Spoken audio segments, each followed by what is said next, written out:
O que esperar de um garoto de 16 anos? Bom, na maioria dos casos não esperamos muito. Por isso, geralmente contamos histórias assim, retornando ao passado, para explicar o porquê de alguém que mudou a forma da humanidade viver e, em especial, se locomover, começou sua marcante trajetória aos 16 anos. Em 1879, um garoto de 16 anos saiu da fazenda do seu pai após uma tragédia. Foi para Detroit para revolucionar a maneira como se faz carros. Seu nome? Henry Ford. Hoje contaremos a história de como a Ford popularizou os carros e mudou a forma de como as indústrias produziam as coisas. Antes de continuarmos, gostaria de pedir o seu like no vídeo e a sua inscrição no canal. Para você isso é de graça, mas ajuda muito o canal fazendo isso. Henry Ford nasceu em 1863, próximo a Detroit, na fazenda de seu pai. Seu pai era fazendeiro e nessa fazenda ele foi criado. Cresceu em meio às máquinas da fazenda, nada muito sofisticado, vale ressaltar. Ele era o filho mais velho do casal. Seu pai, William Ford, esperava que Henry assumisse os negócios da família. Porém, Henry não gostava muito dos trabalhos na fazenda. Trabalhar na fazenda naquela época era um serviço pesado e ele começou a se interessar por mecânica. Além disso, ele também não gostava de ir para a escola e só estudou até a 8ª série. Quando tinha 12 anos, seu pai lhe deu um relógio e, como era curioso, logo aprendeu a desmontar e montar o aparelho em minutos. Passou a exercer suas habilidades com os relógios dos vizinhos e amigos, e isso lhe deu um certo reconhecimento local. Aos 13 anos, numa viagem escolar, Henry se deparou pela primeira vez com uma locomotiva a vapor. Isso o marcou profundamente, a ponto de criar uma certa obsessão com a mecânica, sendo esse seu principal hobby. Aos 15 anos, ele construiu seu primeiro motor a vapor, até que um evento inesperado mudaria a sua vida para sempre. Sua mãe havia adoecido e essa enfermidade levou ao seu falecimento. Essa tragédia em sua vida o fez dar um passo decisivo. Henry amava profundamente a sua mãe, e esse episódio o deixou devastado. Ele chegou a dizer posteriormente a seu pai: "Eu nunca tive qualquer amor especial pela fazenda. Era a mãe na fazenda que eu amava." Quando completou 16 anos, a contragosto do pai, Henry decidiu seguir seu próprio caminho e saiu da fazenda do seu pai rumo a Detroit. Vale lembrar que na época Detroit estava em pleno desenvolvimento devido à introdução do motor a vapor. Chegando em Detroit, ele conseguiu um trabalho na Michigan Car Company, porém esse emprego durou apenas 6 dias e ele foi demitido. Seu próximo trabalho foi na James Flowers & Brothers, onde se empregou como aprendiz a $2,60 por semana. Como o salário era baixo para pagar aluguel e sobreviver, ele precisava de outro trabalho. Numa joalheria, ele conseguiu outro trabalho, limpar e reparar relógios, algo que ele já havia feito anos antes. Nesse trabalho de 6 horas por dia, ele recebia $3 por semana. Depois de 3 anos em Detroit, ele decide voltar para a fazenda do pai, mesmo detestando o trabalho na fazenda. Nessa época, seu pai já havia adquirido uma máquina a vapor para os trabalhos da fazenda, para a sorte de Henry, podemos dizer, porque esse passou a ser o seu foco de trabalho.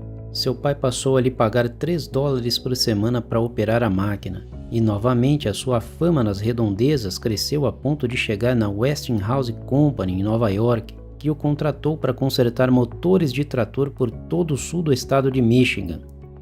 Em 1885 conheceu Jenny Bryant e posteriormente veio a casar-se com ela em 11 de abril de 1888. Em 1890, Henry Ford foi trabalhar como engenheiro maquinista na Edison Illuminating Company de Detroit, do famoso inventor Thomas Edison. A empresa de Edison fornecia energia para cerca de 1000 casas na época e utilizava um motor a vapor para gerar a energia. Logo, Ford estava apto para o trabalho. Após 3 anos, foi promovido a engenheiro-chefe, com um salário de $100 por semana. Nesse ano, ele também teve seu filho, Edsel Ford. Nesse estágio da vida, ele passa a ter algo que não tinha antes: tempo e dinheiro.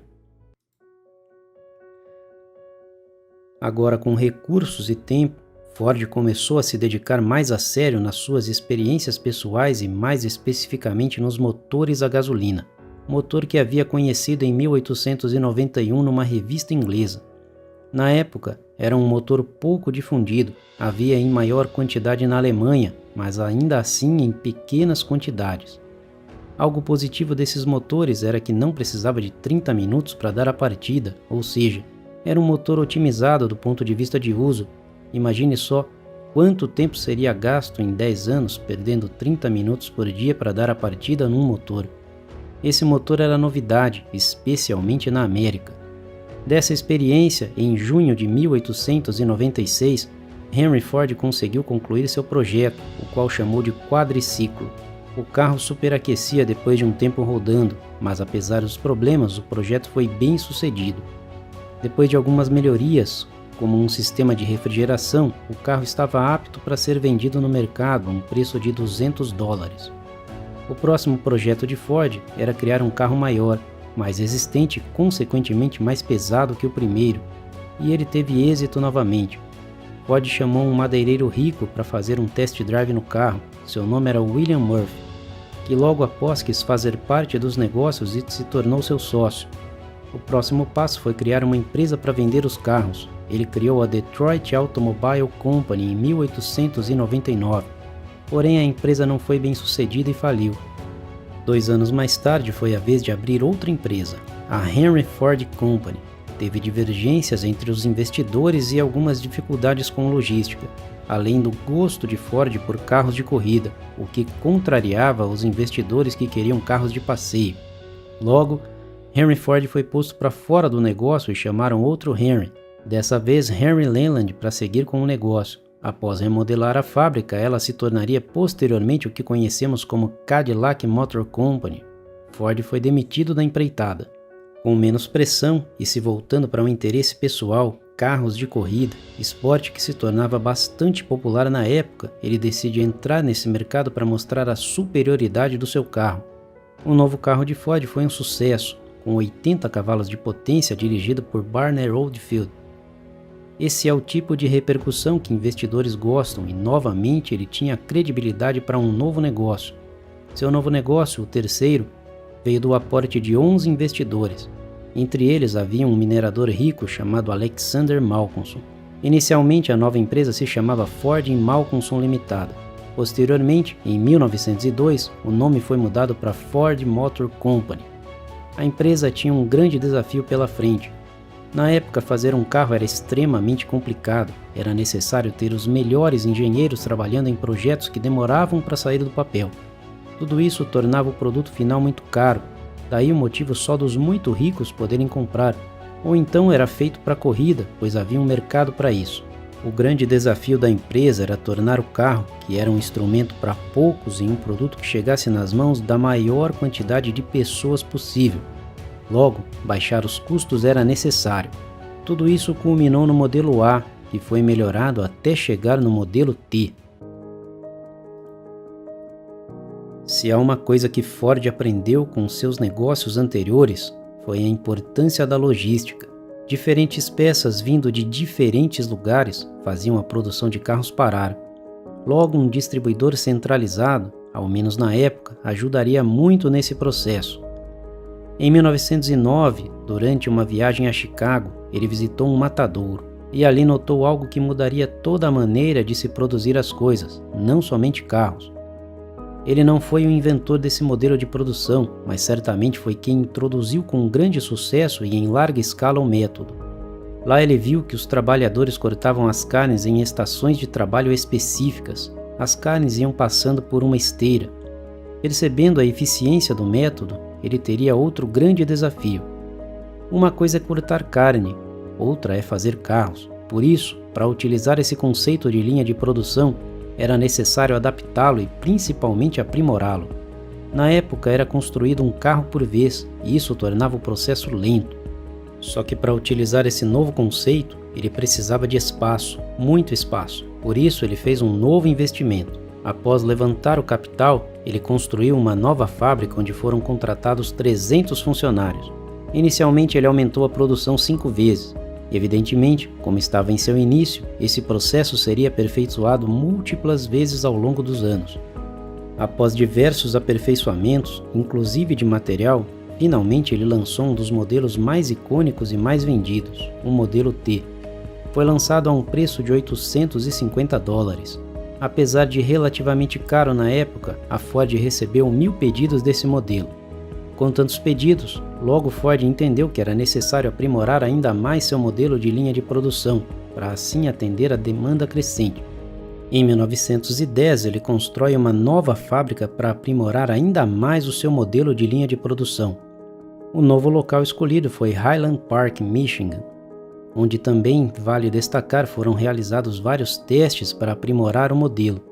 Nessa fase, apesar de rústica, a linha de produção de carros já tem contornos semelhantes ao que vemos hoje. O aperfeiçoamento foi tamanho que um carro que anteriormente demorava 12 horas para ser montado, teve esse tempo reduzido para 90 minutos. O sucesso da linha de produção foi tamanho que em 1914 a Ford produziu mais de 300.000 veículos. É um número tão expressivo que o total produzido por todos os fabricantes nesse ano não chegava a esses 300.000. Nessa época, quase metade dos veículos do planeta eram Ford. Uma curiosidade inerente a esse modelo de negócio é que quanto mais você produz algo e consequentemente vende, mais barato ele fica de se produzir.